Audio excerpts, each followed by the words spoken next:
স্বপ্নে পান্তা ভাত খেতে দেখলে কি হয়? স্বপ্নে যদি কেউ দেখে যে সে পান্তা ভাত খাচ্ছে, কাঁচামরিচ দিয়ে হোক, ইলিশ মাছ দিয়ে হোক, অথবা সাধারণত আমরা দেখি পহেলা বৈশাখে নানা রকমের উদযাপন মানুষ করে, সেটার ক্ষেত্রে তারা ইলিশ পান্তাও খেয়ে থাকে।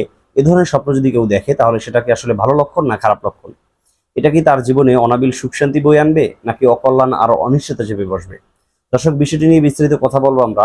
স্বপ্নের নির্ভরযোগ্য কিতাব তাফসিরুল আহলাম, তাবির রুইয়া, তাবির সদেক সহ আরো বিভিন্ন প্রকার কিতাব থেকে। তবে এর পূর্বে আপনাদের কাছে ছোট্ট একটি নিবেদন থাকবে, আপনারা যদি আমাদের চ্যানেল কিংবা পেজে নতুন হয়ে থাকেন অবশ্যই চ্যানেলটি সাবস্ক্রাইব করে পেজটি ফলো দিয়ে রাখবেন। দর্শক, সুলেমানি খাবারনামায় উল্লেখ করা হয়েছে, স্বপ্নে যদি কেউ পান্তা ভাত খেতে দেখে তাহলে এর দ্বারা অর্থনৈতিক দুরবস্থায় পড়ার লক্ষণ। এই বিষয়টাকে সুলেমানি খাবারনামায় যে কারণে উল্লেখ করা হয়েছে সেটা আমি যতটুকু গবেষণা করে পেয়েছি সেটা হলো যে পান্তা ভাত আমাদের দেশে সামাজিক সংস্কৃতিতে কখন খায় মানুষ? তখন খায় যখন সে অর্থনৈতিকভাবে একটু দুর্বল হয়ে পড়ে, অর্থনৈতিক সংকট দেখা দেয়, তখন সে এক বেলা রান্না করে 3 বেলা খায়, 4 বেলা খায়, তখন সেই পানিটার ভিতরে ভাত পানি পানি দিয়ে রাখতে হয়।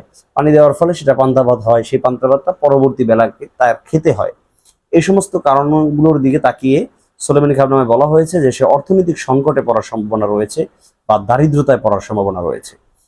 তবে তাবির রুইয়া গ্রন্থে উল্লেখ করা হয়েছে যে পান্তা ভাত যদি কেউ খেতে দেখে তাহলে এর দ্বারা বোঝা যায় আল্লাহ তাআলা তাকে হালাল রিজিকের ব্যবস্থা করে দিবেন এবং তার রিজিকের ভিতরে বরকত আসবে। সুবহানাল্লাহ, এটা কিন্তু অত্যন্ত ভালো দিক। তাবির রুইয়া যে কারণে এই বিষয়টা কিভাবে উল্লেখ করেছে সেটার কারণ হিসেবে আমি খুঁজে পেয়েছি যে দেখুন, একজন মানুষ যখন একটা ভাত দুর্বল হয়ে যায়, গন্ধ আসার মতো অবস্থা তৈরি হয়, অথবা ভাতটা একটু একটু নষ্ট হয়েছে, সেটাকে ফেলে দেওয়ার মতো অবস্থা হয়ে গেছে, তখন কিন্তু মানুষ সবাই ফেলে দেয়, সেই ভাতটাকে আর খায় না। কিন্তু সেই ভাতের ভিতরেও পানি দিয়ে তারপর সেই ভাতটা খেলে তখন পান্তা ভাত খাওয়া বলা হয়। অথবা গরম ভাতের ভিতরেই পানি দিয়ে যদি কেউ রেখে দেয় তারপর সেটাকে পরবর্তীতে খায় তাহলে সেটাকে পান্তা ভাত বলে। এই পান্তা ভাতটা সমাজের ভিতরে সব থেকে অবহেলিত একটা ভাত, সব থেকে নিগৃহীত একটি ভাত।